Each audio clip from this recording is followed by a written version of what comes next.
تمام مومنین کرام سے مؤدبانہ گزارش ہے کہ برائے کرم مسجد خیر النساء المعروف مسجد نوگا سیٹا صاحب میں فرش ادب تشریف لی ہیں۔ مجلس کا آغاز تلاوت کلام پاک سے ہونے جا رہا ہے۔ آج کی اس مجلس کو والی جناب مولانا سید فیض عباس مشہدی صاحب قبلہ خطاب فرمائیں گے۔ ان کرام سے مؤدبانہ گزارش ہے کہ برائے کرم فرش ادب تشریف لی ہیں۔ مجلس کا آغاز تلاوت کلام پاک سے ہونے جا رہا ہے۔ اللہم صل علی محمد و آل محمد۔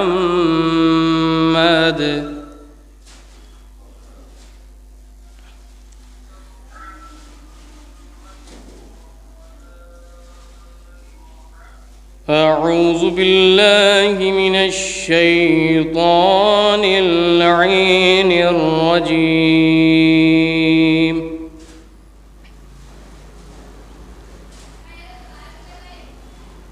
بسم اللہ الرحمن الرحیم۔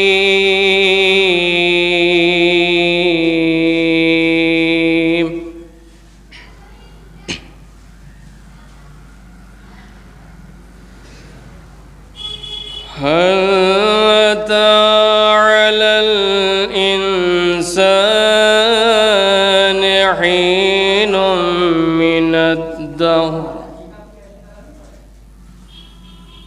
من الدهر لم يكن شيئا مذكورا۔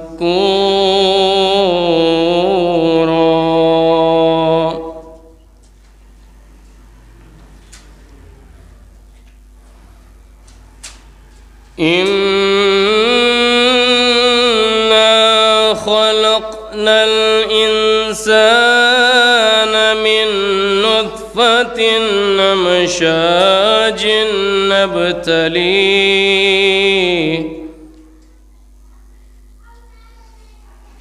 نبتليه فجعلناه سميعا بصيرا۔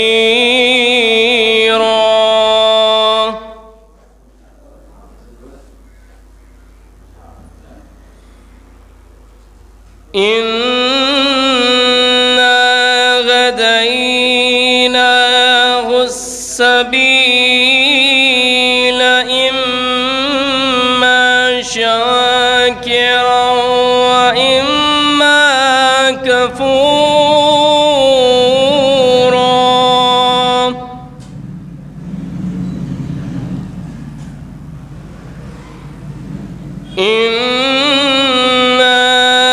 أعتدنا للكافرين سلاسل وأغلالا وسعيرا۔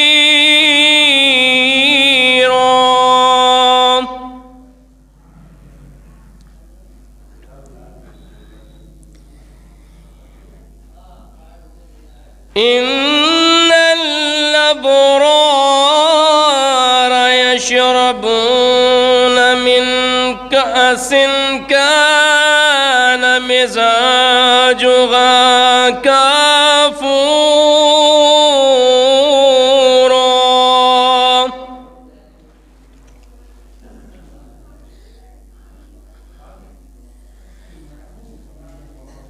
عينا يشرب بها عباد الله يفجرونها تفجيرا۔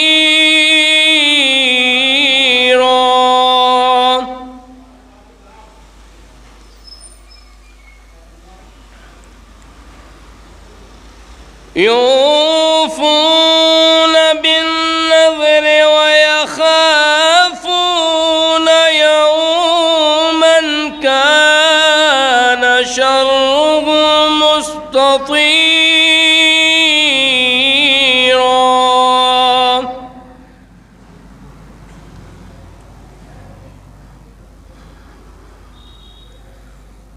ويطعمون الطعام على حبه مسكينا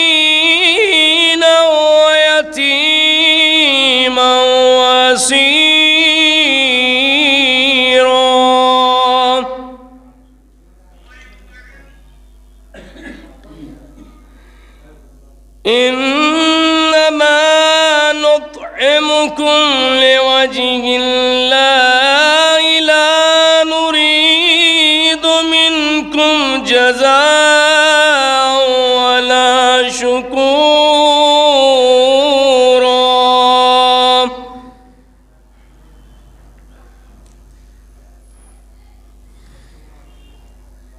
إننا نخاف من ربنا يوما عبوسا قمطريرا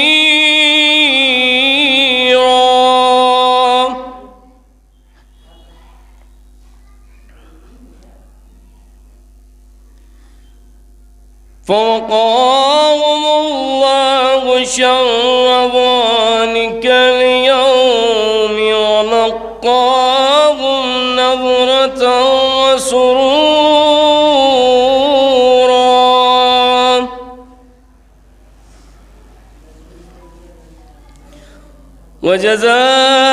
وجزاهم بما صبروا جنة وحريرا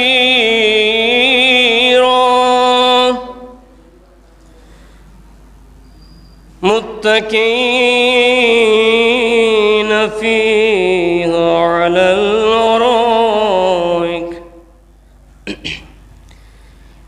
لا يرون فيها شمسا ولا زمهريرا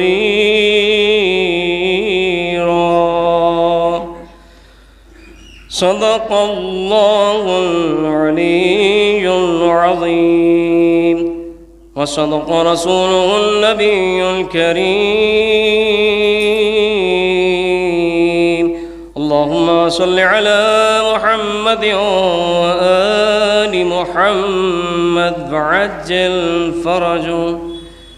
اب میں گزاروں جناب صداور مہدی صاحب سے کہ میرے پر تشریف لائیں اور بارگاہ شہزادی کونین میں نذرانِ عقیدت پیش فرمائیں. کھل گئے بند کفن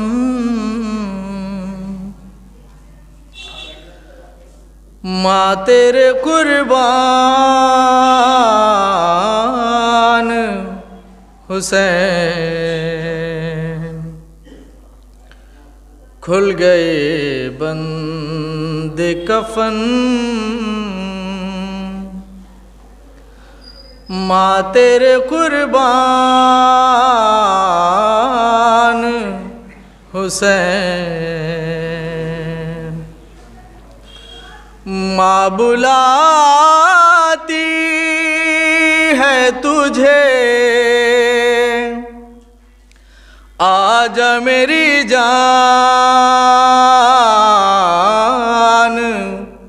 حسین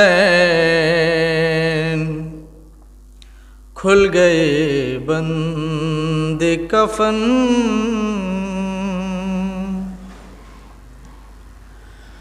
مجھ سے دیکھے نہیں جاتے تیرے آنسو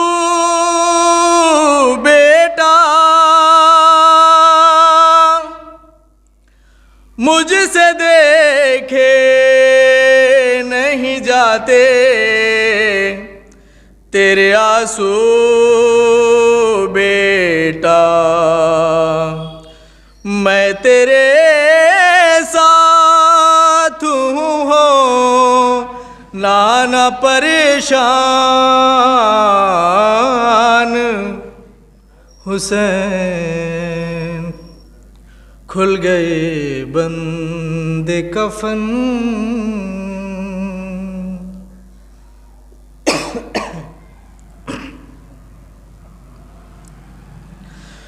میں مدینے میں ہوں دفنایا بھی جائے گا مجھے میں مدینے میں ہوں دفنایا بھی جائے گا مجھے دشت میں بے کفنوں بے سر و سامان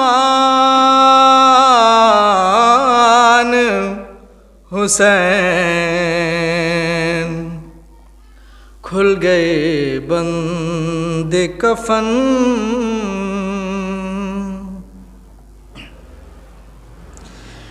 یا علی کوفے کے لوگوں کو بتانا جا کر یا علی کوفے کے لوگوں کو بتانا جا کر بن کے روز یہاں آئے گا مہمان حسین کھل گئے بند کفن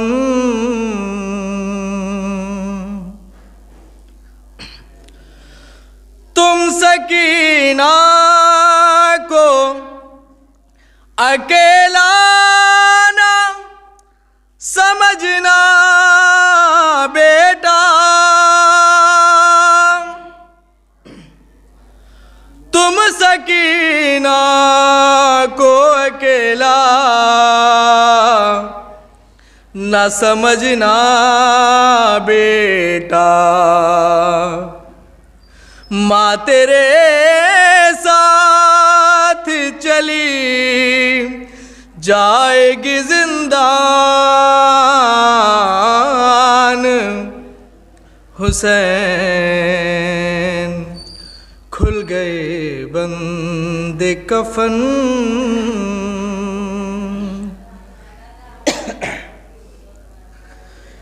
پسلیاں ٹوٹ گئی ہو گئے محسن بھی شہید پسلیاں ٹوٹ گئی ہو گئے محسن بھی شہید نسل سادات کا پہلا ہے یہ نقصان حسین کھل گئے بند کفن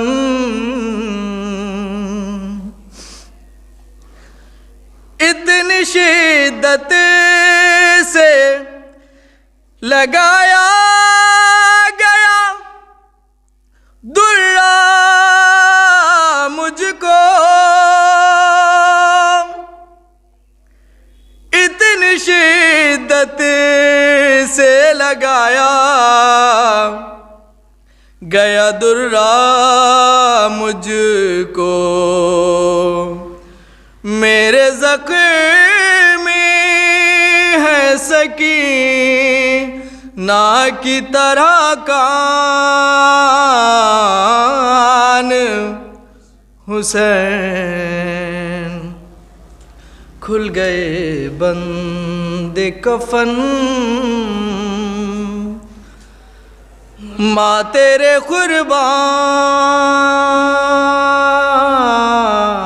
قربان حسین مولانا عازم ممبر ہونے جا رہے ہیں۔ اب میں بڑی ادب و احترام سے ملتوس ہوں علی جناب مولانا سید فیض عباس مشہدی صاحب قبلہ سے کی ممبر پر تشریف لائیں اور اپنے بیان سے مومنین کے قلوب کو منور فرمائے بذات لا حول ولا قوة الا باللہ العلی العظیم اعوذ باللہ من الشیطان اللعین الرجیم بسم اللہ الرحمن الرحیم الحمد للہ رب العالمین الصلاة والسلام علی سید الانبیاء والمرسلین طٰہٰ و یاسین سیدنا ابی القاسم محمد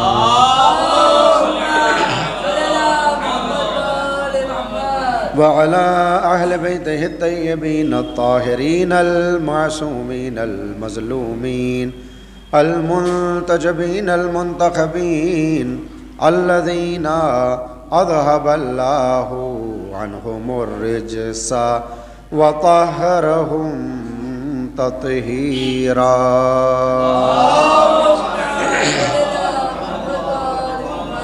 ولعنة الله على أعدائهم من الآن إلى قيام يوم الدين أما بعد فقد قال الله سبحانه تبارك وتعالى في محكم كتابه الحكيم وهو أصدق الصادقين وقوله الحق بسم الله الرحمن الرحيم ولله الأسماء الحسنى فادعوه بها وذروا الذين يلحدون في أسمائه سيجزون ما كانوا يعملون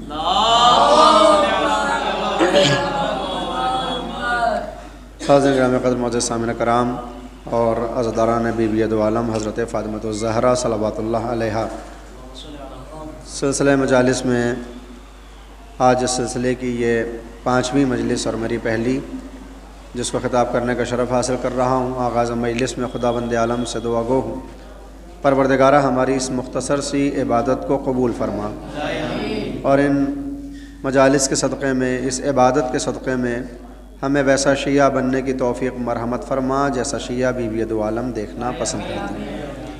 قرآن کریم کی ایک آیت غالباً جہاں تک ذہن میں ہے، پچھلے برس بھی اسی آیت کو ان مجالس میں سرنامہ سخن قرار دیا تھا، کہ جس میں اللہ اپنے آپ کو بلانے کا اور پکارنے کا اور دعا کا طریقہ بیان فرما رہا ہے۔ پروردگار نے اپنی طرف نسبت دیتے ہوئے یہ بیان کیا، وَلِلَّهِ الْأَسْمَاءُ الْحُسْنَى، اللہ کے لیے بہترین نام ہیں، فَادْعُوهُ بِهَا، اور انہی ناموں کے ذریعے سے پروردگار کو بلایا کرو، پکارا کرو، آواز دیا کرو اور دعا طلب کیا کرو۔ وَذَرُوا الَّذِينَ يُلْحِدُونَ فِي أَسْمَائِهِ، اور ان کا راستہ چھوڑ دو، ان کے راستے پر کبھی نہ جاؤ جو اللہ کے ناموں میں الحاد کرتے ہوں، کفر کرتے ہوں اسماء حسنہ میں۔ سَيُجْزَوْنَ مَا كَانُوا يَعْمَلُونَ، اور جو کوئی بھی ایسا کرتا ہے، یعنی خدا کے ناموں میں الحاد اور کفر کرے اور شرک کرے، تو ایسا شخص عنقریب اپنے اس عمل کی سزا پانے والا ہے، یعنی اس کے لیے جہنم کی سزائیں انتظار میں ہیں۔ آیت کے اندر 3 باتیں قابل غور ہیں۔ پہلی یہ کہ اللہ نے دعا کے لیے اور اپنے آپ کو بلانے کے لیے کچھ ناموں کو منتخب کر دیا، وَلِلَّهِ الْأَسْمَاءُ الْحُسْنَى، اللہ کے لیے جو بہترین نام ہیں ان کے ذریعے بلاؤ۔ دوسری بات، اس بات کی طرف بھی متوجہ کر دیا اللہ نے کہ اس کائنات میں کچھ ایسے بدبخت بھی ہوں گے جو اللہ کے ناموں میں الحاد کریں گے، یعنی جب اللہ اپنے ناموں کو پیش کرے گا تو یہ مقابلے میں اپنے اسما کو پیش کریں گے کہ اللہ کو ان ناموں سے نہ پکارو بلکہ ان ناموں سے پکارو۔ جیسے تاریخ بشریت میں ہمیشہ یہ ہوتا آیا کہ اللہ کی طرف سے آنے والے انبیاء ایک پروردگار اور واحد خدا کی عبادت کی دعوت دیتے تھے، مقابلے میں شیاطین والے افراد اور وہ خود انسانی شکل میں پیدا ہونے والے شیاطین اس ایک پروردگار کے مقابلے پر جھوٹے خداؤں کو کھڑا کرتے تھے اور ان کی پرستش کا اعلان کرتے تھے اور لوگوں کو دعوت بھی دیا کرتے تھے۔ لہٰذا اس آیت میں بھی اللہ کہتا ہے مجھ کو بلانا ہے تو اسماء حسنہ کے ذریعے بلانا ہوگا، اور ان کا راستہ چھوڑنا ہوگا جو اسماء حسنہ کو چھوڑ دیتے ہیں۔ تیسری بات جو قابل غور ہے کہ جو کوئی بھی ان ناموں کو چھوڑتا ہے، اللہ کہتا ہے کہ جہنم میں عنقریب وہ اپنی سزا پانے والا ہے۔ اس آیت کے ذیل میں چند باتیں پچھلے برس پیش کی گئی تھیں، آج کے اس مجلس میں صرف اشارتاً کہ یادآوری ہو جائے ذکر کروں کہ جب یہ معلوم کیا جاتا ہے کہ وہ اسماء حسنہ کون ہیں کہ جن کے ذریعے اللہ کو بلایا جائے گا اور اللہ کو پکارا جائے گا، تو اہل بیت علیہ الصلوۃ والسلام کی باقاعدہ احادیث اور روایات ہمارے پاس موجود ہیں کہ جس میں وہ فرماتے ہیں کہ ان اسماء حسنہ سے مراد کہ جن کے ذریعے اللہ کو پکارا جائے گا وہ ہم ہیں، یعنی یہ جو 14 معصومین ہیں، یہ جو اللہ کی طرف سے حجت بن کر آئے، یہ جو اللہ کی طرف سے ہادی اور رہبر بن کر آئے ہیں، یہ اسماء حسنہ ہیں، ان کے ذریعے سے خدا تک پہنچا جائے گا، ان کے ذریعے سے اللہ کو پکارا جائے گا۔ لہٰذا ہماری اس تاریخ بشریت میں پیغمبر کے بعد جو تاریخ ہم دیکھتے ہیں اس میں مولا کائنات، بی بی زہرا، حسنین کریمین، اور ان کے بعد مسلسل یہ سلسلہ کہ کہا جا سکتا ہے کہ پیغمبر اسلام کی زندگی کے بعد 250 سالہ وہ زندگی ہے جس میں ائمہ طاہرین نے اپنی زندگی کو لوگوں کے لیے نمونہ عمل بنایا ہے کہ میری سیرت کو دیکھتے چلے جاؤ، میری زندگی کو دیکھتے چلے جاؤ اور اپنی زندگی کو بہتر بناتے چلے جاؤ۔ حالانکہ در حقیقت پیغمبر اسلام کی ذات مبارک کو قرآن کریم نے اسوہ حسنہ قرار دیا۔ قرآن کریم کی آیت ہے لَقَدْ كَانَ لَكُمْ فِي رَسُولِ اللَّهِ أُسْوَةٌ حَسَنَةٌ، ہم نے اس رسول اللہ کے اندر، پیغمبر کے اندر، محمد کے اندر تمہارے لیے نمونہ عمل رکھ دیا ہے۔ یعنی تم یہ چاہتے ہو کہ اللہ کے نزدیک ہو جاؤ، اللہ کے قریب ہو جاؤ، عقائد تمہارے بہتر ہوں، عمل تمہارا بہتر ہو، اخلاق و کردار اعلیٰ اور بالا ہو، تو کیسے زندگی گزارو؟ اس پیغمبر کو دیکھتے چلے جاؤ، اس پیغمبر نے زندگی کیسے گزاری ہے، اس کا طریقہ کیا ہے، اس کی روش کیا ہے، اور اس پیٹرن پر، اس روش پر زندگی گزارو گے تو کامیاب ہو جاؤ گے۔ لہٰذا اس آیت کے ذیل میں پیغمبر کی 23 برس کی مدنی اور مکی زندگی ہے جو نبوی زندگی کہلاتی ہے۔ پیغمبر نے اعلان رسالت کے بعد 12 برس مکے میں زندگی گزاری، اور پھر جب ہجرت ہو گئی مدینہ کی طرف تو تقریباً 11 برس پیغمبر اسلام نے مدینہ میں گزارے۔ ان 23 برس میں حالات بدلتے چلے گئے، ماحول بدلتا چلا گیا، شرائط بدلتے چلے گئے، کبھی جنگ کا ماحول ہے، کبھی صلح کا ماحول ہے، کبھی امن و امان ہے، کبھی خوف اور ہراس ہے، کبھی بھوک کا عالم ہے، کبھی شیب ابی طالب پہ پیاس کا عالم ہے، اور کبھی خیبر کے بعد غنا اور دولت کا عالم ہے۔ تو یہ 23 برس کی پیغمبر کی جو زندگی ہے اس میں ہر موڑ آپ کو نظر آ جاتا ہے۔ لیکن چونکہ 23 برس پیغمبر اسلام کے بعد جب پیغمبر اس دنیا سے چلے گئے تو پھر انسانی تاریخ نے کروٹ بدلی اور بہت سے ایسے تنازع پیش آئے اور بہت سے ایسے جھگڑے پیش آنے لگے کہ جو بظاہر پیغمبر کی زندگی میں سامنے نہیں آئے تھے۔ اس میں سب سے بڑا مسئلہ کہ پیغمبر کی زندگی میں مدینہ کے بعد، مکے کے بعد مدینہ کی جو پیغمبر کی زندگی ہے اس میں کبھی بھی یہ نظر نہیں آتا کہ کسی نے پیغمبر کے گھر والوں کی شان میں گستاخی کرنے کی جرأت کی ہو۔ یہ کہیں نظر آپ کو نہیں آئے گا کہ وہ اپنے آپ کو مسلمان بھی کہتا ہو، مومن بھی کہتا ہو، اللہ کو بھی مانتا ہو، پیغمبر کو بھی مانتا ہو، اور اس کے بعد ان کے گھر والوں کی شان میں گستاخی کرے۔ یہ بالکل نظر نہیں آئے گا۔ پیغمبر کے جانے کے بعد تاریخ مدینہ میں سب سے بڑا جو انحراف نظر آتا ہے اور ایک دم سے جو تضاد نظر آتا ہے وہ کیا کہ پیغمبر کی زندگی میں جس دروازے کے اوپر مسلمان سلام کرنے کے لیے جاتے تھے کہ اہل بیت علیہ الصلوۃ والسلام کے لیے جن کے اوپر یہ کہا کرتے تھے کہ میری جانیں آپ کے اوپر فدا ہو جائیں، پیغمبر کے جانے کے بعد انہی مسلمانوں نے اپنا طریقہ کار بالکل بدل دیا۔ اور کیا طریقہ کار ہے وہ آپ کے سامنے تاریخ میں کہ ادھر پیغمبر کا کفن بھی میلا نہیں ہوتا اور مسلمان پیغمبر کی اکلوتی بیٹی کے دروازے پر آگ و لکڑی لے کر جمع ہیں۔ اور اس کا نتیجہ کیا ہوتا ہے کہ بات صرف مدینے تک تمام تو نہیں ہوئی، یہ سلسلہ کربلا تک پہنچا، اور اسی لیے سرکار سید الشہداء جس وقت اپنے اس ذوالجناح کی پیٹھ سے، اس پشت سے زمین کربلا کی طرف آنے لگے تو امام علی مقام نے راستے میں کچھ باتیں کی ہیں۔ عام طور پر وہ چیزیں پڑھی نہیں جاتی، کتابوں میں ثبت و ضبط ہیں کہ جس وقت سرکار سید الشہداء کی پیشانی پر تیر لگا اور امام گھوڑے سے گرنے لگے اور زمین پر آنے لگے تو ابھی زمین پر نہیں پہنچے تو امام نے اپنے قاتل کا پتہ بتایا ہے لفظوں کی صورت میں۔ آج ہم تاریخ سے پوچھتے ہیں کہ امام حسین کا قاتل کون ہے تو ہمارے سامنے سب سے پہلا نام آتا ہے شمر ذی الجوشن، کیونکہ سرو تن کو جدا اس نے کیا ہے۔ دوسری روایت سنان ابن انس کے لیے، تو یہی دو بڑے نام ہیں، سب سے زیادہ کس کے لیے؟ شمر کے لیے، کہ شمر امام کا قاتل۔ لیکن امام علی مقام جس وقت گھوڑے سے زمین پر آ رہے تھے تو آپ نے فرمایا کہ مجھے قتل کیا ہے اور میرے قاتل ہیں فلاں اور فلاں۔ آج سے 1000 برس پہلے جو اہل تشیع کے یہاں کتابیں موجود تھیں اس میں نام موجود تھا کہ امام علی مقام نے اپنے قاتلوں کا نام لیا کہ مجھے کس نے قتل کیا، اس نے اور اس نے۔ بعد میں اتحاد کی بنیاد پر، اتفاق کی بنیاد پر اختلاف نہ ہو، بعد والوں نے اس کتاب میں ناموں کو ہٹا کر لفظ لکھا ہے فلان و فلاں۔ امام حسین فرما رہے کب؟ 61 ہجری میں میدان کربلا میں سب کی شہادتوں کے بعد اپنے قاتل کا پتہ بتا رہے ہیں کہ مجھے فلاں اور فلاں نے قتل کیا. یہ فلاں اور فلاں کون ہے؟ یہ وہی ہیں جو بعد وفات پیغمبر اسلام فاطمہ الزہرا کے دروازے پر آگ و لکڑی لے کر جمع ہوئے. یعنی بظاہر ہمیں یہ نظر آتا ہے کہ امام حسین کو قتل کرنے والے شامی تھے، بظاہر ہمیں یہ نظر آتا ہے کہ امام پر ظلم کرنے والے کوفی ہیں، لیکن ان کا سب سے پہلا دشمن اور اہل بیت علیہ الصلوۃ والسلام پر ظلم کرنے والوں کی فہرست میں سب سے پہلا نام اس کا ہے جو بی بی دو عالم کے دروازے پر آگ و لکڑی لے کر جمع ہوا. لہٰذا جس وقت ہم زیارت عاشورہ پڑھتے ہیں تو اس میں کس کی یہ زیارت عاشورہ؟ امام ششم نے فرمائی. البتہ یہ حدیث قدسی ہے، یہ زیارت ویسی نہیں ہے کہ کسی معصوم نے دوسرے معصوم کو سلام کیا ہو. زیارت عاشورہ حدیث قدسی ہے، یعنی اللہ نے جبریل کو بتائی، جبریل نے پیغمبر اسلام کو، پیغمبر نے بی بی دو عالم کو اور مولا کائنات کو، علی و فاطمہ نے حسنین کریمین کو، اور انہوں نے اپنی بعد والی نسل کے حوالے کیے. یہاں تک کہ مولا امام ششم نے صفوان کو یہ زیارت تعلیم فرمائی ہے. صفوان کو بتایا کہ جب عاشورہ کا دن آیا تو اس طرح سے زیارت کیا کرو ہمارے جد کی، اور بعد میں علماء نے روایات کو ضمیمہ کیا کہ جب بھی موقع ملے اس زیارت کو پڑھو. تو زیارت بظاہر امام ششم فرما رہے ہیں، اور کس کی زیارت ہے؟ امام حسین کی.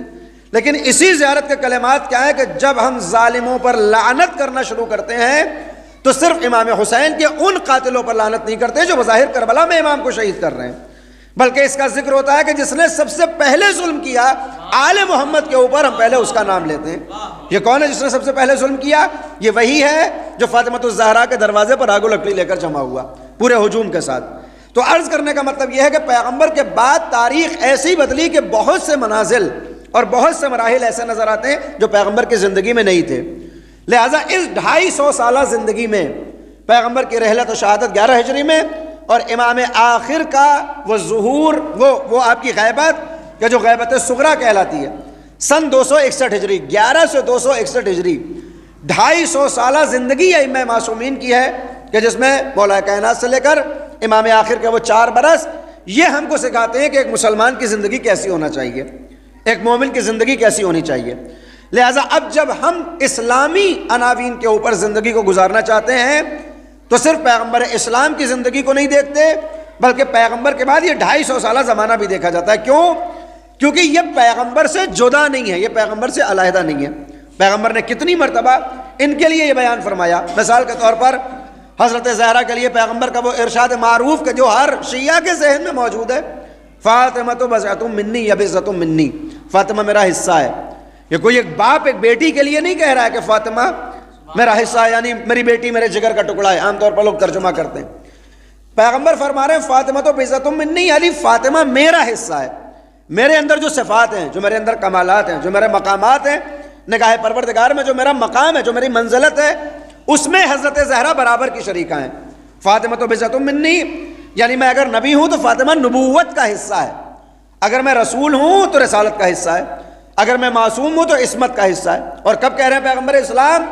کہ جب پیغمبر اسلام ہدایت کے سفر پر نکلتے ہیں. آپ غور فرمائیں، ہدایت کے سفر پر تو حضرت زہرا ان کی معاونہ قرار پاتی ہیں. معاونہ قرار پاتی کیسے؟ پیغمبر اسلام ختم مرتبت حضرت محمد مصطفیٰ صلی اللہ علیہ وسلم پیغمبر اسلام مسجد میں ہیں، چاہنے والے بیٹھے ہوئے ہیں. پیغمبر کا طریقہ یہ تھا کہ نماز کے بعد پوچھتے تھے کہ کسی کو سوال تو نہیں کرنا ہے، کوئی سوال اگر ہو تو مجھ سے پوچھو. لوگ سوال کرتے تھے، پیغمبر جواب دیتے تھے.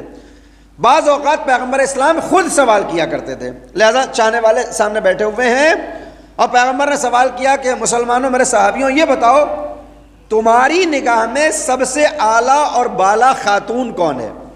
تمہاری نگاہ میں سب سے زیادہ مرتبے والی خاتون کون ہو سکتی ہے، سب سے پاکیزہ؟ اب کوئی جواب دینے والا وہاں موجود نہیں ہے. کیا جواب دے پیغمبر اسلام کو؟ کسی نے جواب نہیں دیا. محفل برخاست ہو گئی.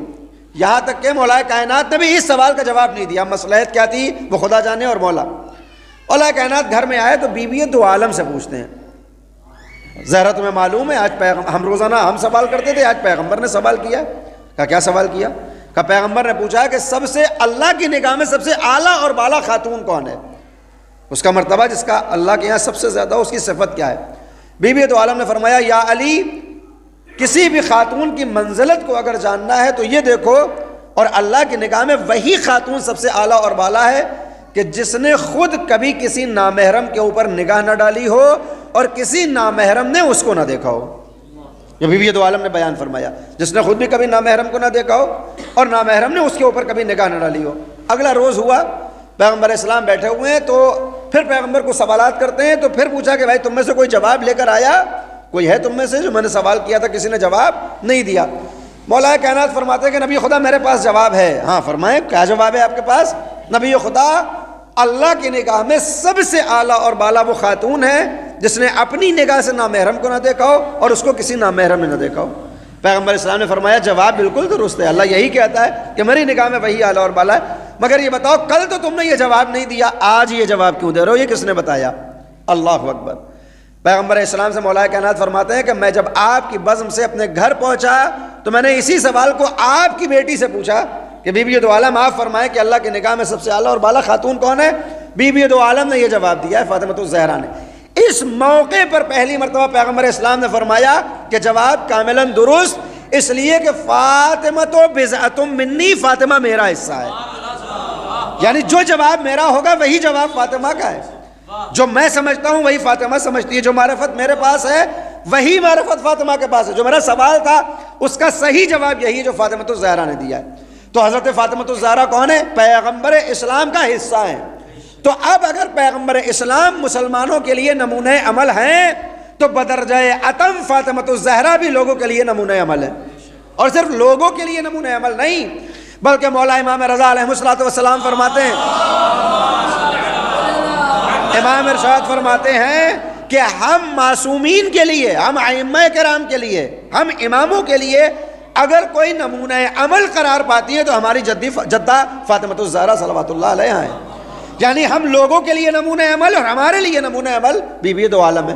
دوسرے موقع پر امام یازدہم نے فرمایا کہ جیسے ہم امام اور معصوم اللہ کی طرف سے تمہارے لیے حجت قرار پاتے ہیں, ہم معصومین کے لیے ہماری جدہ فاطمہ حجت قرار پاتی ہیں.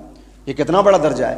یعنی عام مسلمانوں کی نگاہ میں جو مرتبہ معصومین کا ہوتا ہے, جو مرتبہ علی کا ہے, جو مرتبہ حسن کا ہے, جو مرتبہ حسین کا ہے, معصومین کی نگاہ میں وہی مرتبہ فاطمہ الزہرا کا ہے. لہذا اگر پیغمبر اسلام نمونہ عمل ہے تو بی بی دو عالم بھی نمونہ عمل ہے. میری ان دو مجلسوں کا جو موضوع مجھے دیا گیا تھا وہ حسن خلق حضرت زہرا. حضرت زہرا کا اخلاق کیسا ہے, حضرت زہرا کی زندگی میں ان کے اقوال, ان کی باتیں, ان کا رویہ, ان کا طریقہ لوگوں کے ساتھ کیسا ہے. اور حسن اخلاق یہ ایک ایسی ضروری شے ہے انسانی زندگی کے لیے کہ اگر کسی کے پاس حسن اخلاق نہ ہو, اچھا اخلاق نہ ہو, تو پھر نہ اس کی نمازیں کام آتی ہیں نہ اس کا عقیدہ کام آتا ہے. میں اکثر رسالہ ثواب مجالس میں اس حوالے سے آپ کے سامنے پیش کرتا ہوں. سعد ابن معاذ کا ذکر, میں داستان نہیں پڑھوں گا, صرف ذکر ہے. سعد ابن معاذ کون ہے؟ عقیدہ کتنا اعلیٰ ہے اس کا, اتنا اعلیٰ کہ توحید کے اوپر اپنی جان کو قربان کر گیا.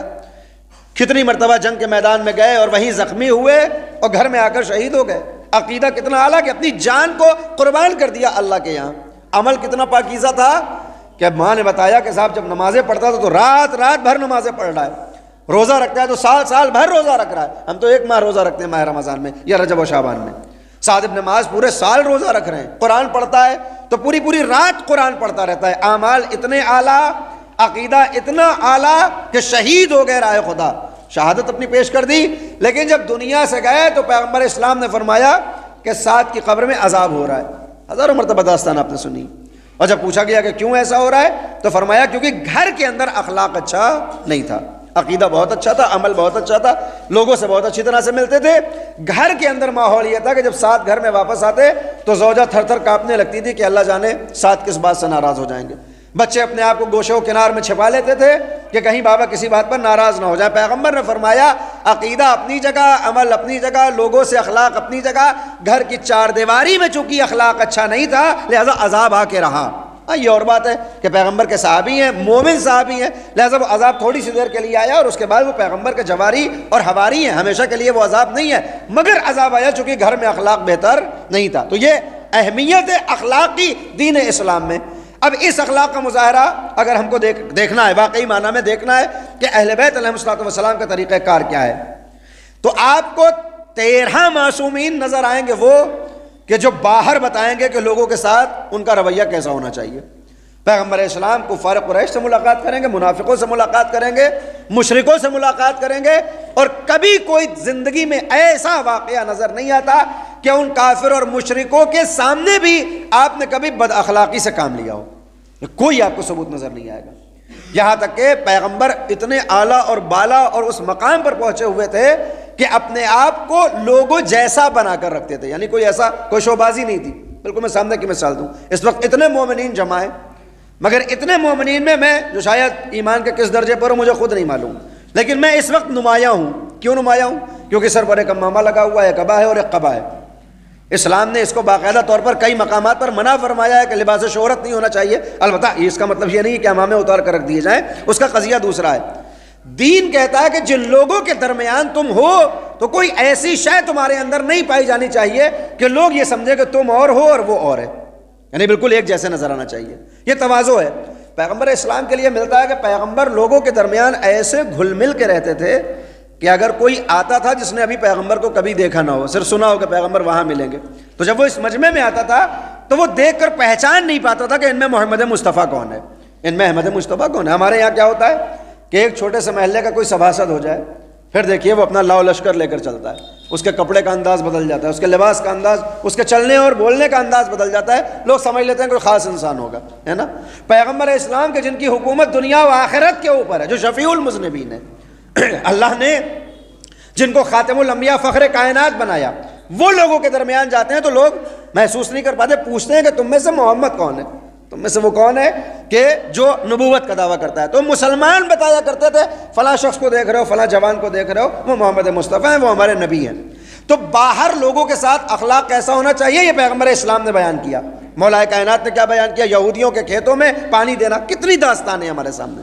مولا امام حسن کا رویہ لوگوں کے ساتھ کیا ہے کہ اگر اپنے غلام کو یہ دیکھا کہ اپنی غذا میں سے ایک لقمہ خود کھا رہا ہے اور ایک لقمہ وہ نجس جانور کو دے رہا ہے، نجس جانور کو، امام علی مقام جا کر کہتے ہیں، مولا امام حسن کہتے ہیں یہ بتائیے کیا کر رہا ہے، تو اپنا کھانا خود کھائے، اس جانور کو کیوں کھلا رہا ہے؟ کہا مولا میں بیٹھا تو تھا اپنا کھانا کھانے کے لیے، مگر یہ ایک نجس جانور جو ہے یہ گھومتا ہوا آ گیا، میرے سامنے آ کے بیٹھ گیا، شاید یہ بھوکا ہے، میں کھا رہا تھا اور یہ میرا منہ دیکھ رہا تھا، تو میری غیرت کو گوارا نہیں ہوا کہ میں اپنا تو شکم پور کر لوں، میں اپنا تو پیٹ بھر لوں، مگر یہ بے زبان بھوکا رہ جائے، لہٰذا ایک نوالا خود کھا رہا ہوں، ایک نوالا اس کے حوالے کر رہا ہوں۔ اللہ اکبر۔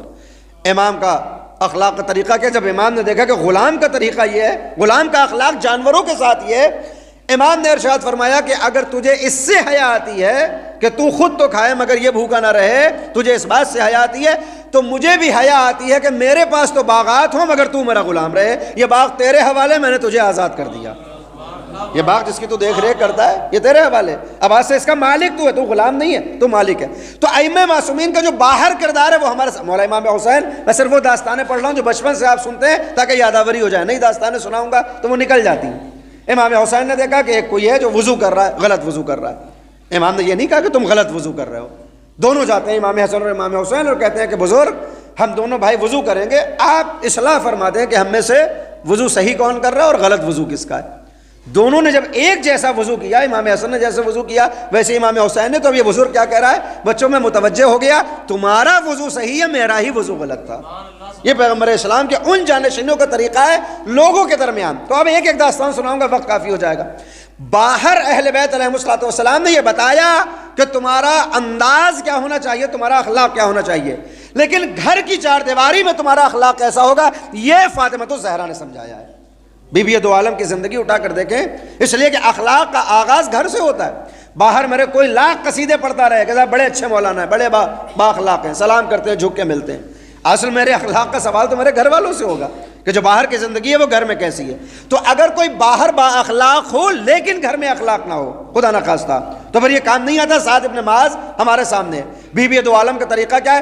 بی بی نہ صرف یہ کہ ایک خاتون ہے بلکہ سیدۃ نساء العالمین ہے، قیامت تک آنے والی تمام عورتوں کی سردار قرار پاتی ہے، سیدہ قرار پاتی ہے۔ کیوں؟ اس لیے کہ بی بی نے بتایا کہ باہر مردوں کا طریقہ کیا ہوگا یہ تو تمہیں 13 کے 13 بتائیں گے، مگر ایک خاتون کا انداز کیا ہوتا ہے یہ فاطمہ الزہرا بتائے گی۔ یعنی اگر آپ غور فرمائیں کہ جو کام 13 معصومین مل کر انجام دے رہے ہیں، فاطمہ الزہرا اکیلے اس کام کو گھر کے اندر انجام دے رہی ہیں کہ گھر کے اندر طریقہ کیا ہونا چاہیے۔ اللہ سلامت رکھے۔ اللہم صلی علی محمد و آل محمد۔ اور اب یہ بیوی اپنی زندگی کے ان 3 حصوں میں زندگی گزار رہی. اب سوچے 18 برس کا سن ہے, 18 برس کی ہے بیوی, دنیا سے چلی گئی. ہمارے یہاں 18 برس میں ٹھیک سے خاتون جوان بھی نہیں کہلاتی, البتہ آج کا معاشرہ دوسرا ہو گیا. 18 برس میں بیوی پر 3 بڑی ذمہ داریاں ہیں اس 4 دیواری کی, اور ان ذمہ داریوں کو ایسے ادا کیا کہ قیامت تک کے لیے نمونہ عمل. ایک خاتون کے لیے پہلی ذمہ داری ہوتی ہے کہ وہ کسی کی بیٹی ہے تو اپنے ماں باپ کے لیے اس کا طریقہ کیا ہونا چاہیے. حضرت خدیجہ کے ساتھ بی بی دو عالم بہت زیادہ نہیں رہیں. 5 بعثت میں بی بی دو عالم کی ولادت ہے اور 10 بعثت میں حضرت خدیجہ کی وفات ہے, یعنی صرف 5 برس حضرت زہرا جناب خدیجہ کے ساتھ ہیں. مگر ان 5 برس میں بھی فاطمہ الزہرا کا جو اخلاق ہے, جو حسن ادا ہے, جو طرز تکلم ہے, جو باتوں کا طریقہ ہے, اس کو کتابوں میں درج کیا گیا ہے. نہ صرف یہ کہ دنیا میں آنے کے بعد جناب خدیجہ کے لیے آپ کا اخلاق و طریقہ کیا تھا, بلکہ جب شکم مادر میں ہیں تب شکم سے اپنی ماں کو دلاسا دیتی ہیں. یہ طریقہ جناب زہرا کا ہے. کیا ہے, پیغمبر اسلام گھر میں وارد ہوئے تو دیکھا کہ خدیجہ اپنے حجرے میں کسی سے باتیں کر رہی ہیں. بیوی ہیں, اپنے گھر میں ہیں, کمرے میں ہیں, حجرے میں, حجرہ بند, اور بیوی باتیں کر رہی ہیں. تھوڑی دیر کے بعد جب حجرہ کھلا تو پیغمبر نے کہا کہ خدیجہ اس گھر میں تو کوئی نہیں ہے میرے اور تمہارے سوا, پھر تم یہ اندر کمرے میں بیٹھ کر باتیں کس سے کر رہی تھی, تمہاری باتوں کی آوازیں آ رہی تھی, کس سے باتیں ہو رہی تھی. اللہ اکبر. جناب خدیجہ کہتی ہیں کہ نبی خدا جب میں بہت پریشان ہو جاتی ہوں ان کے رویے کو دیکھ کر, ان کی روش کو دیکھ کر, کفار مکہ کی روش کو دیکھ کر, کہ جن کو میں نے پیٹ بھرایا, جن کو جینا سکھایا, جن کے قرضوں کو معاف کیا, جن کو مال دنیا سے اپنا سب کچھ میں نے فنا کر دیا ان کے اوپر, مگر آج جب میں مصیبت میں ہوں تو یہ میری کوئی مدد کو نہیں آتا. جب میں پریشان ہو جاتی ہوں تو یہ شکم میں یہ جو بچہ ہے یہ میرے ساتھ کلام کرتا ہے. یہ جو میرے اندر, میرے شکم کے اندر, میرے رحم کے اندر اللہ کا یہ جو تحفہ ہے, جو رحمت ہے, جو نعمت ہے, یہ مجھے دلاسا دے, یہ مجھ سے باتیں کرتا ہے, میں اس سے باتیں کرتی ہوں. کیا کہتا ہے یہ بچہ, کا شکم سے آواز آتی ہے, مادر گرامی پریشان نہ ہو, ان قریب اللہ کی طرف سے آپ کو اتنا عطا کر دیا جائے گا, اتنا عطا کر دیا جائے گا کہ یہ دنیا کی مشکلیں آپ کو بالکل ہیچ معلوم ہوں گی, ان کی کوئی آپ کو اہمیت نہیں معلوم ہوگی. اتنا عطا کر دے گا. اور نہ صرف یہ کہ بی بی جناب خدیجہ سے کہہ رہی ہیں, بلکہ اسی فاطمہ الزہرا کے ذریعے پیغمبر کو بھی یہی پیغام دیا جا رہا ہے. کیا پیغام دیا جا رہا ہے, اللہ اکبر, والضحیٰ واللیل اذا سجا ما ودعک ربک وما قلی وَلَلْآخِرَةُ خَيْرٌ لَكَ مِنَ الْأُولَىٰ وَلَسَوْفَ يُعْطِيكَ رَبُّكَ فَتَرْضَىٰ. اللہ قسمیں کھا کر کہہ رہا ہے, اے محمد گھبرانا نہیں, تمہاری آخر کو تمہارے اول سے بہت بہتر کر دوں گا. وَلَلْآخِرَةُ خَيْرٌ لَكَ مِنَ الْأُولَىٰ. بعد والا زمانہ پہلے والے زمانے سے بہت اچھا ہو جائے گا. اور پھر کیا کہہ رہا ہے, وَلَا يُعْطِيكَ, پروردگار کہہ رہا ہے. ہزاروں مجلسیں اس موضوع پر آپ نے سنی ہے. وَلَا يُعْطِيكَ رَبُّكَ فَتَرْضَىٰ, اور ان قریب آپ کا خدا آپ کو اتنا عطا کر دے گا, اتنا عطا کر دے گا کہ جس کے بعد آپ اللہ سے راضی ہو جائیں گے. یہ دنیا کی پریشانیاں سب بھول جائیں گے, لوگ تانے دیتے ہیں, پریشان کرتے ہیں, یہ سب آپ بھول جائیں گے, اتنا عطا کر دے گا.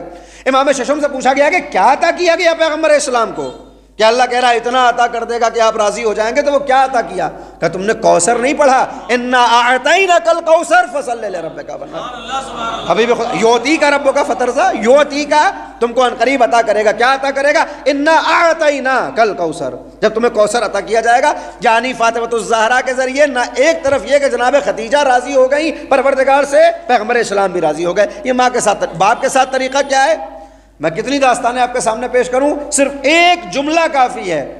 کائنات کی عام بیٹی کے لیے اس سے بڑی فضیلت نہیں ہو سکتی, عام بیٹی کے لیے, کہ اس کا باپ اس کے لیے یہ خیال رکھے اور یہ اس کا نظریہ ہو کہ یہ میری بیٹی نہیں ہے, یہ میری ماں ہے. عام بیٹیوں کے لیے میں کہہ رہا ہوں, عام بیٹی کے لیے اس سے بڑا درجہ کیا ہوگا کہ اس کا باپ یہ کہہ رہا ہو کہ یہ میری بیٹی نہیں ہے بلکہ ماں ہے. اور اگر فخر کائنات جناب زہرا کے لیے یہ کہتے ہوئے نظر آئے, یعنی یہ عام باپ نہیں ہے, یہ پوری کائنات کا سردار ہے, تمام فرشتوں کا سردار, تمام اجنہ کا سردار, تمام انسانوں, تمام انبیاء اور رسولوں کا سردار ہے محمد مصطفیٰ. اور اس کے لیے وہ یہ کہتا ہوا نظر آ رہا ہے, فاطمہ ام ابیہا فداہا ابوہا. اللہ اکبر. فاطمہ اپنے باپ کی ماں ہے, اس کا باپ اس پر فدا ہو جائے, اس کا باپ اس پر فدا ہو جائے. پیغمبر اسلام کو مسلمان سلام کرتے تھے, روحی لکل فدا, جسمی لکل فدا. آج بھی ہم زیارتوں میں پڑھتے ہیں نا, ہماری روح آپ پر فدا ہو جائے, ہمارا جسم آپ پر فدا ہو جائے. ساری کائنات پیغمبر اسلام پر فنا ہو رہی ہے, اور پیغمبر اپنی 5 برس کی بچی کے اوپر فدا ہوتے ہوئے نظر آ رہے ہیں. یہ صرف باپ اور بیٹی کی محبت نہیں ہے, یہ کردار ہے فاطمہ الزہرا کا. یہ طریقہ ہے حضرت زہرا کا کہ فخر کائنات اپنے آپ کو فدا کر رہا ہے، فداہا ابوہا، اس کا باپ اس کے اوپر فدا ہو جائے، تو بیٹی بن رہی ہے ایسی کہ اپنے باپ کی ماں بن جائے، اللہ اکبر۔ دوسرا دور آتا ہے، ازواجی زندگی شروع ہوتی ہے اور ایک خاتون اپنے شوہر کے لیے سب کچھ بن جاتی ہے، بیٹی ہے تو اپنے باپ کی ماں قرار پا رہی ہے، اب زوجہ بن رہی ہے، تو شرف کیا ہے کہ ادھر پیغمبر اسلام نے جناب خدیجہ کو مولا کائنات کے حوالے کیا، رخصتی ہوئی، ایک رات گزری ہے، جلدی سنا رہا ہوں، ایک رات گزری اور اگلا روز آیا، پیغمبر علی و فاطمہ کے دروازے پر پہنچے، گھر پر پہنچے خیریت لینے کے لیے، یا علی تم پر سلام۔ اور اب جو جملہ ہے، جو سوال ہے، کیا پوچھتے ہیں؟ یا علی کیف وجدت ابنتی، تم نے میری بیٹی کو کیسا پایا؟ یہ امتحان ہے پیغمبر اسلام کا، یہ صرف پیغمبر پوچھ نہیں رہے کہ تم نے میری بیٹی کو کیسا پایا، اب جو جواب دیں گے مولا کائنات، وہ جواب پیغمبر اسلام کی تربیت کی تائید فرمائے گا۔ خدا نہ خواستہ، معاذ اللہ، نعوذ باللہ، خاکم بدہا، کوئی دور دور بھی اس کی کوئی توقع نہیں ہے، لیکن اگر تھوڑی سی دیر کے لیے ملاحظہ فرمائے کہ اگر مولا کائنات خدا نہ خواستہ کوئی شکایت کر دیں تو یہ فاطمہ کی شکایت نہیں ہوگی، یہ تربیت پیغمبر اسلام کی شکایت ہوگی۔ یعنی اگر یہ جو پوچھ رہے ہیں تم نے میری بیٹی کو کیسا پایا، اور علی کوئی شکایت کریں خدا نہ خواستہ، تو یہ پیغمبر کی تربیت نہیں، پیغمبر کی تربیت کی شکایت نہیں ہوگی، خدا کی تربیت کی شکایت ہوگی۔ کیوں؟ اس لیے کہ اللہ کے لیے پیغمبر اسلام نے فرمایا کہ اللہ نے ادبنی ربی 40 سنہ، میری تربیت اللہ نے کی ہے 40 سال، میری تربیت اللہ نے 40 سال کی، وَأَوْصَانِي بِالتِّسْعِ، اور 9 چیزوں کی مجھے وصیت کی ہے۔ اللہ نے پیغمبر اسلام کی تربیت کی ہے اور پیغمبر نے فاطمہ کی تربیت کی ہے، اور اب پیغمبر علی سے پوچھ رہے ہیں بتاؤ میری تربیت کا امتحان ہے، کیف وجدت ابنتی، تم نے میری بیٹی کو کیسا پایا؟ اللہ اکبر۔ اب ایک زوجہ کے لیے اس سے بڑا مقام کیا ہوگا کہ اس کا شوہر ایک رات گزری ہے، اللہ اکبر، ایک رات گزری ہے۔ مولا کائنات کیا فرماتے ہیں؟ نعم العون فی طاعت اللہ، آپ کی بیٹی کو اللہ کی عبادت اور اطاعت میں بہترین مددگار پایا ہے، بہترین مددگار پایا ہے۔ دیکھیے یہ عام شوہر، میں بار بار کہہ رہا ہوں، یہ عام شوہر اپنی زوجہ کے لیے اگر کہے کہ بھائی میری زوجہ ایمان کے معاملے میں میری بہترین معاونہ ہے، تو یہی بہت بڑا شرف ہے، یہ بہت بڑا مرتبہ ہے کہ کوئی اپنی زوجہ کے لیے یہ خیالات رکھتا ہو کہ صاحب یہ میرے دین میں میری معاونہ ہے، میری مددگار ہے۔ اور کون ہے؟ یہاں کوئی عام انسان نہیں ہے، علی فرما رہے ہیں نعم العون فی طاعت اللہ۔ کون ہے علی؟ کہ جن کے تلوار کی ایک ضربت ثقلین کی عبادتوں سے بھی وزنی ہو جاتی ہے۔ مولا کائنات جب جاتے ہیں عمر بن عبدود کے مقابلے پر تو پیغمبر یہ فرما رہے ہیں کہ کل ایمان کل کفر کے مقابلے پر جا رہا ہے۔ اب آپ ملاحظہ فرمائیں، ذات کے اعتبار سے جو کل ایمان ہو، عمل کے اعتبار سے جس کی ایک ضربت ثقلین کی عبادتوں سے وزنی ہو جائے، اس کے ایمان اور اللہ کی اطاعت میں بہترین مددگار اگر کوئی قرار پاتا ہے تو وہ بی بی فاطمہ الزہرا سلام اللہ علیہ۔ آپ حضرات آگے تشریف لیں۔ بیٹی ہے تو باپ کی ماں ہے، زوجہ ہے، ایک صلوات اور بھیجیں پر محمد، تشریف لے آئیں آپ حضرات، آگے آ جائیں۔ زوجہ ہے تو اپنے شوہر کے لیے بہترین معاونہ قرار پا رہی، اور اب ماں ہے تو اس کے ثبوت دینے کی ضرورت نہیں۔ ایک داستان چھوٹی سی سنا کے زحمت تمام کروں۔ ماں ہے تو اب صرف یہ پیغمبر اسلام کی بیٹی نہیں ہے، صرف اللہ کی ایک کنیز نہیں، بلکہ جب بچے ہیں تو ان کی ممتا بھی دل میں سمائی ہوئی ہے۔ لہذا تاریخ میں ملتا ہے کہ عام طور پر حسن اور حسین دونوں ساتھ میں کھیلتے تھے آپس میں، کبھی مسجد میں پیغمبر اسلام کے پاس، کبھی بابا کے ساتھ جا رہے ہیں، کبھی ساتھ میں کھیل رہے ہیں۔ البتہ ان کا کھیل بھی اسلامی اور دینی اور قرآنی ہوا کرتا تھا۔ تاریخ ہے کہ ایک روز کچھ ایسا ہوا کہ امام حسن اور امام حسین جو آپس میں ابھی کھیل رہے تھے، گویا امام حسن گھر واپس آ گئے اور امام حسین نہیں واپس آئے۔ کچھ دیر تک ڈھونڈا گیا کہ امام حسین کہاں چلے گئے، ڈھونڈا جا رہا ہے، بچے ہیں، 4-5 برس کا سن ہے، تلاش کیا گیا تو نہیں معلوم ہوا کہاں ہیں۔ یہاں تک کہ جناب زہرا نے کئی مرتبہ تاریخ میں کہ 72 مرتبہ دروازے تک آئیں اور پھر گھر میں واپس گئیں، پھر دروازے پر آئیں، پھر باہر گھر کے اندر گئیں۔ یعنی ہمت نہیں ساتھ دے رہی ہے کہ گھر سے باہر نکل کر بچے کو تلاشا جائے، اپنے پردے کا اتنا خیال ہے، اپنی غیرت کا اتنا خیال ہے۔ 72 مرتبہ، یہاں تک کہ مولا کائنات بھی جنگ کے موقع پر گئے ہوئے ہیں اور پیغمبر اسلام بھی مدینے میں موجود نہیں ہے، امام حسین غائب ہیں۔ امام حسن نے دیکھا کہ ماں بہت پریشان ہے، بہت پریشان ہے، تو کہا ماں پریشان نہ ہو، حکم فرمائے میں اگر کچھ کر سکتا ہوں تو میں انجام دوں۔ کہا میرے لال تم نے تلاش کیا ہے مدینے کی گلیوں میں، حسین نہیں ملتے تو کہاں جاؤ گے؟ کہا اجازت دیجیے میں نخلستان کی طرف چلا جاؤں، میں جنگل کی طرف جا کر دیکھوں تو وہاں تو کہیں امام حسین نہیں موجود ہے، کھیل رہے ہوں۔ جناب زہرا نے اجازت دی تو اب امام حسن، اور کتنا سن ہے ان کا، خود بھی کتنے بڑے ہیں امام حسین سے، 1 برس بڑے ہیں۔ 3 ہجری میں امام حسن کی ولادت ہے اور 4 ہجری میں امام حسین کی ولادت ہے، وہ رمضان میں اور یہ شعبان میں، بیچ میں صرف 11 مہینے کا فاصلہ ہے، تو صرف 11 مہینے بڑے امام حسن، مگر ماں سے اجازت لی، ماں نے اجازت دی جاؤ اپنے بھائی کو تلاش کر کے لے کے آؤ، میں نے اللہ کے سپرد تمہیں بھی کیا اور تمہارے بھائی کو بھی۔ امام علی مقام گھر سے نکلے، بڑھنے لگے، کس سے پوچھیں، کس سے سوال کریں، کسی کو معلوم نہیں ہے حسین کہاں ہے۔ اچانک نخلستان کی طرف، ان کھجوروں کے درختوں کی طرف بڑھنے لگے، دیکھتے کیا ہے کہ ایک ہرن کا چھوٹا سا بچہ وہ نکل کر آیا ہے۔ اب اختیار امامت دیکھیں، سن دیکھیں 4-5 برس کا اور اختیار امامت، کہتے ہیں اب وہ پورا ایک داستان ہے، عربی میں جب اسے پڑھا جاتا ہے تو بڑا ذوق آتا ہے اس میں، اشعار کی صورت میں۔ امام حسن کہتے ہیں کہ اللہ کی مخلوق ذرا یہ بتا کہ میں حسن مجتبیٰ تجھ سے سوال کر رہا ہوں، میرا بھائی حسین کہاں ہے؟ میں کافی دیر سے تلاش کر رہا ہوں، کوئی خبر نہیں دیتا، تو ہی بتا میرا بھائی کہاں ہے۔ اب یہ بے زبان ہے، کیسے بولے گا؟ اختیار امامت۔ لیکن جیسے یہ دیکھا کہ امام پوچھ رہے ہیں کہ میرا بھائی کہاں ہے، پروردگار نے فوراً اختیار دیا، اس بے زبان کو زبان عطا کی۔ اس نے کہا کہ حسن تم پر سلام، حسین کو فلاں یہودی نے اپنے گھر میں بند کر رکھا ہے، اس کی دشمنی ہے تمہارے نانا کے ساتھ، اس کی دشمنی ہے تمہارے بابا کے ساتھ، گویا اس نے اغوا کر لیا، اس کے گھر میں موجود ہے۔ ابن رفعہ ملتا ہے تاریخوں میں نام، ابن رفعہ نے اپنے گھر میں رکھا ہوا ہے۔ امام حسن سن کتنا ہے؟ میں بار بار کہہ رہا ہوں 5 برس کا سن ہے، یہودی کے دروازے پر پہنچے۔ دیکھیں یہودیوں کی دشمنی اہل بیت علیہ السلام سے بہت پرانی ہے، دروازے پر آئے تو پکار کر کہا کہ میرا حسین کہاں ہے اس گھر کا مالک؟ وہ نکل کر سامنے آئے، یہودی سامنے آیا، کون تم؟ کہ میرا نام حسن مجتبیٰ ہے، میں علی کا بیٹا ہوں، میں فاطمہ کا لال، پیغمبر کا نواسا، کیوں آئے ہو میرے دروازے پر؟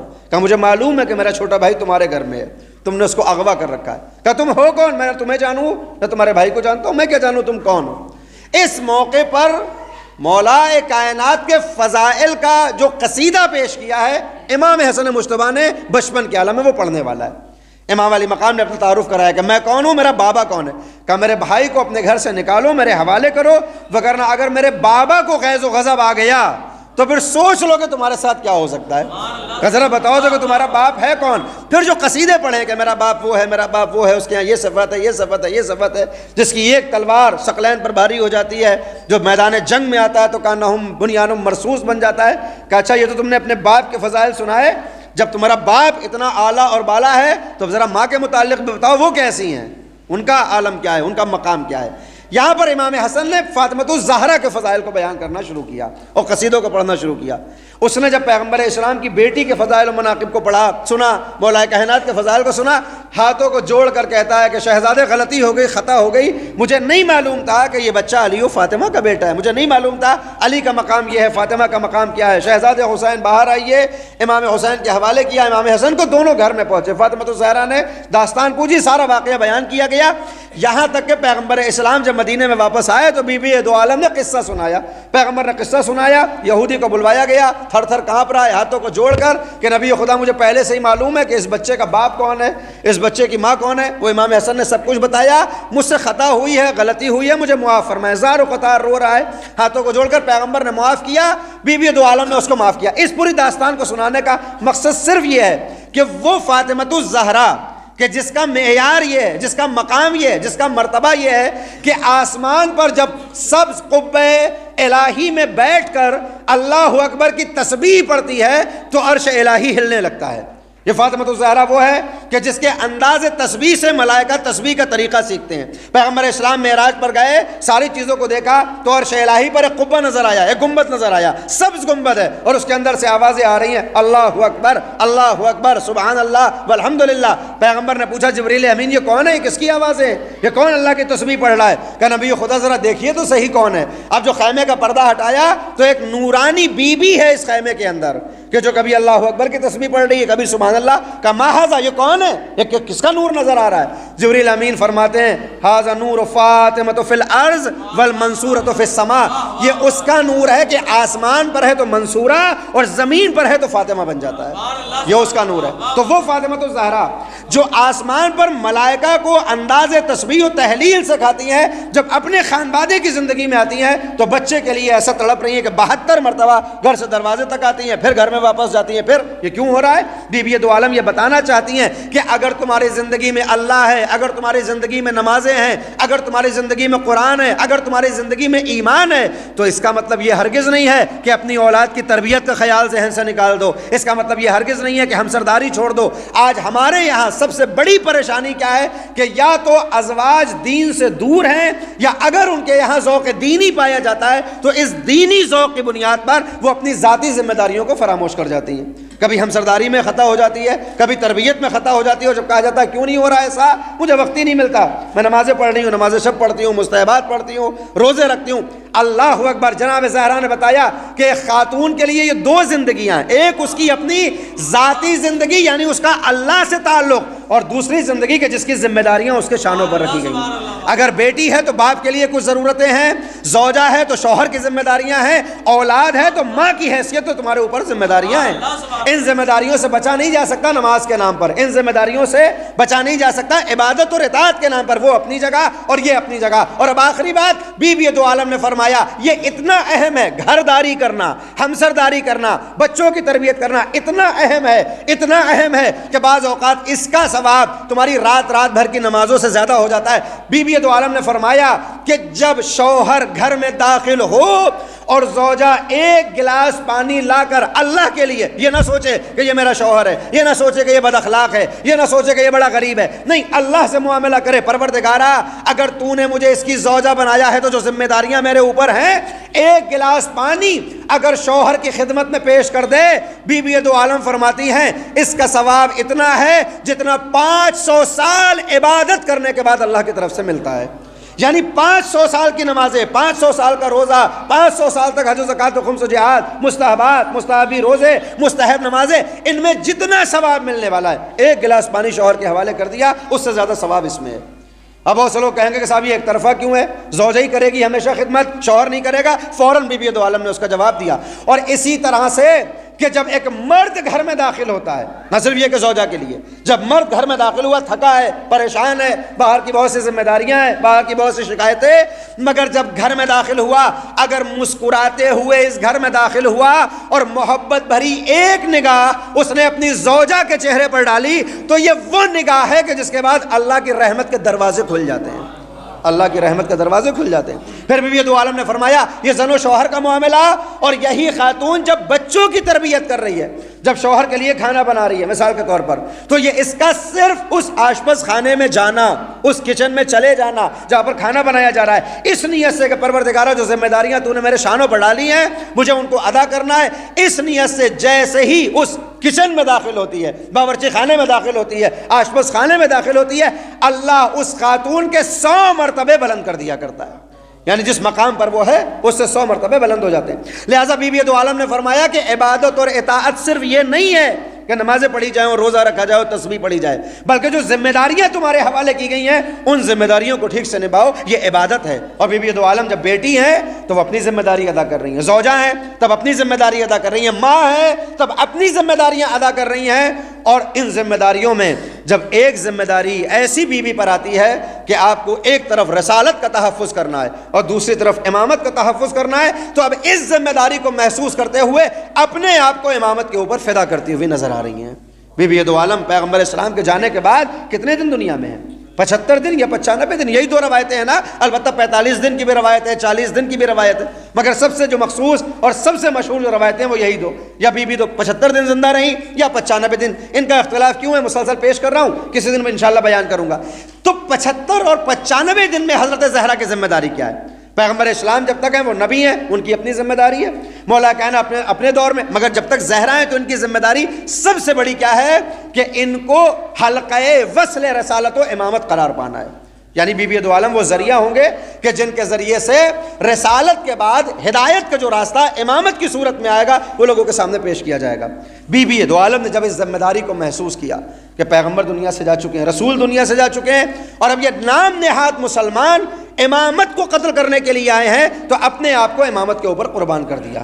یہ جو دروازے پر آگ و لکڑی لے کر جمع ہوئے میں مسلسل پیش کر رہا ہوں، یہ فاطمۃ الزہرا کو قتل کرنے کے لیے نہیں آئے تھے، یہ خیال نہیں ہے کہ یہ فاطمہ الزہرا کو قتل کرنے کے لیے آئے ہوں.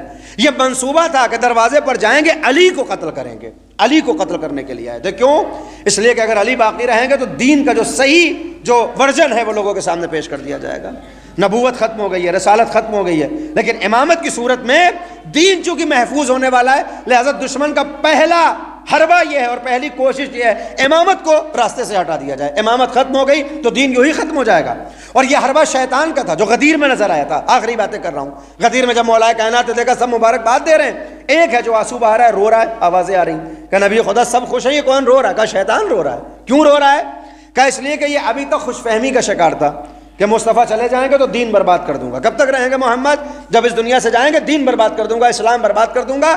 لہٰذا یہ انتظار کر رہا تھا کہ مصطفیٰ چلے جائیں تو جیسے ان سے پہلے والے انبیاء کی امت کو برباد کر دیا, مصطفیٰ کی امت کو بھی برباد کر دیا جائے گا. لیکن آج اللہ نے اپنی حکمت سے, اپنی تدبیر سے ادامہ رسالت اور نبوت کی صورت میں امامت اور ولایت کو پیش کر دیا. اب یہ مایوس ہو گیا. اب اسے معلوم ہے کہ جب امامت کا راستہ کھل گیا تو اب یہ امامت کا راستہ قیامت تک باقی رہے گا, اب گمراہی کا کوئی راستہ ممکن نہیں ہے. لہذا یہ مایوس ہو گیا ہے. جو یاس اور نا امیدی غدیر میں شیطان کے یہاں تھی, یہ یاس و نا امیدی مدینے کے اندر بہتوں کے ذہن میں تھی.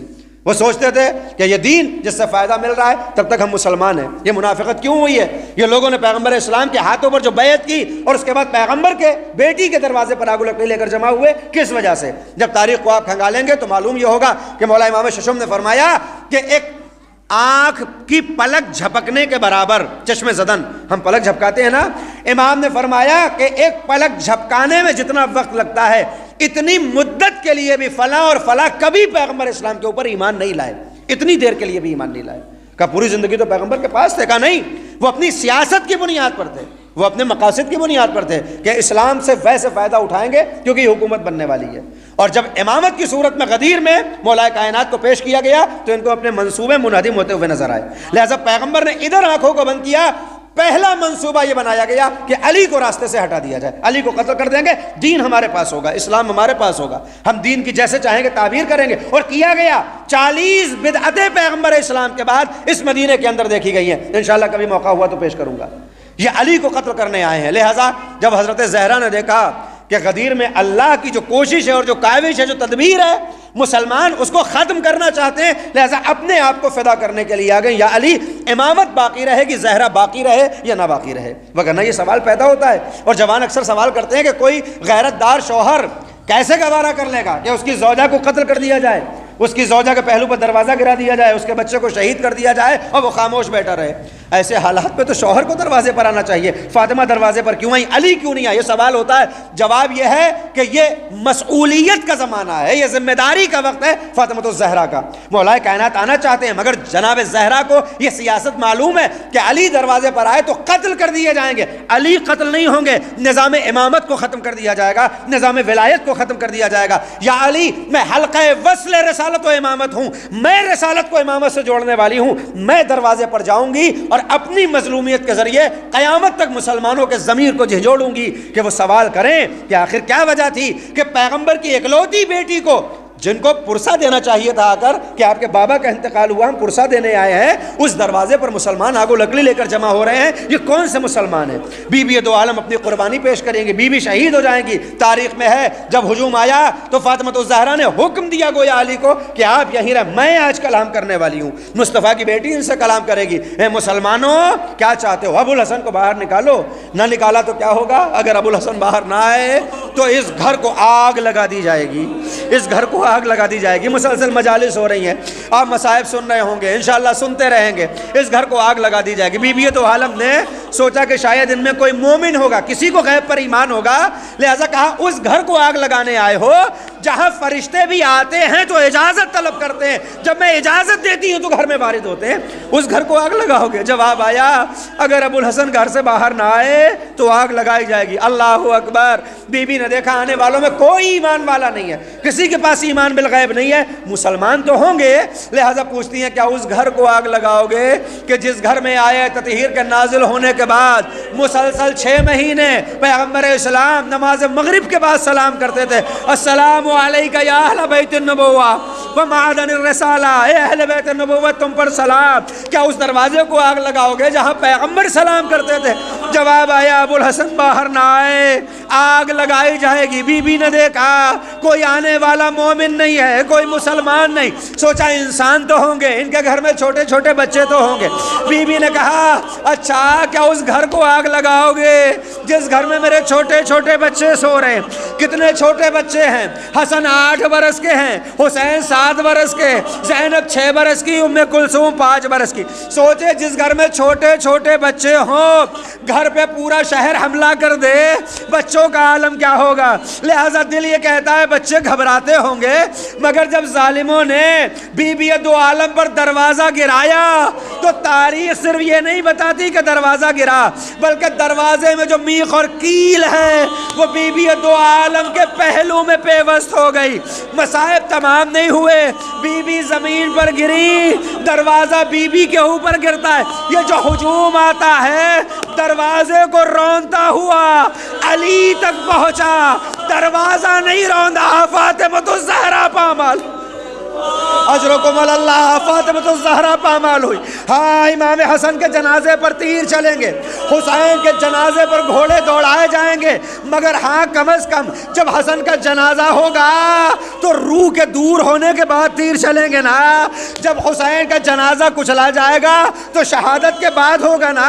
مگر مدینے میں فاطمۃ الزہرا کی روح ابھی جسم میں موجود ہے۔ مسلمان دروازے پر پیر رکھتے ہوئے فاطمہ کو کچلتے ہوئے نکل گئے۔ کچھ دیر کے بعد غش افاقہ ہوا۔ ایسے عالم میں خاتون سب سے پہلے اپنے پہلو کو دیکھتی ہے، اپنے بچے کی فکر کرتی ہے۔ تاریخ بتاتی ہے بی بی نے بچے کی فکر نہیں کی۔ فضہ سے کہا فضہ میرا والی و وارث کہاں ہے، زمانے کا امام کہاں ہے؟ فاطمہ نے یہ دیکھا کہ جس امامت کے لیے میں نے زحمتیں اٹھائیں اس امامت کا معاملہ کیا ہے؟ بی بی علی کے گلے میں رسیوں کا پھندا ڈال کر حکومت دربار مدینہ میں لے کر گئی ہے۔ میں اتنا سننا تھا، اے فضہ پیغمبر کا امامہ میرے حوالے کرو، پیغمبر کی ابا مجھے دو، میں پیغمبر کا امامہ سر پہ رکھوں گی، بد دعا کے لیے ہاتھ اٹھاؤں گی، تم آمین کہنا۔ ارے ابھی اتنا سننا تھا، مسجد نبوی کی دیواریں بلند ہو گئی۔ زہرا بد دعا کے لیے ہاتھ نہ اٹھانا، ابھی زحمتیں باقی ہیں، 75 دن کا عرصہ ہوگا، ابھی اور مصیبتیں ہوں گی۔ صبت علیہ مصائب لو انہا صبت علیہ سرنا لیالیہ کی نوبت ہو، وسیعلم الذین ظلموا ای منقلب ینقلبون انا للہ وَإِنَّا إِلَيْهِ رَاجِعُونَ بِضَمِّ قَضَائِهِ وَتَسْلِيمًا لِأَمْرِهِ اللهم عجل لوليك الفرج، اللهم عجل لوليك الفرج، اللهم عجل لوليك الفرج والعافية والنصر۔ ماتم حسین۔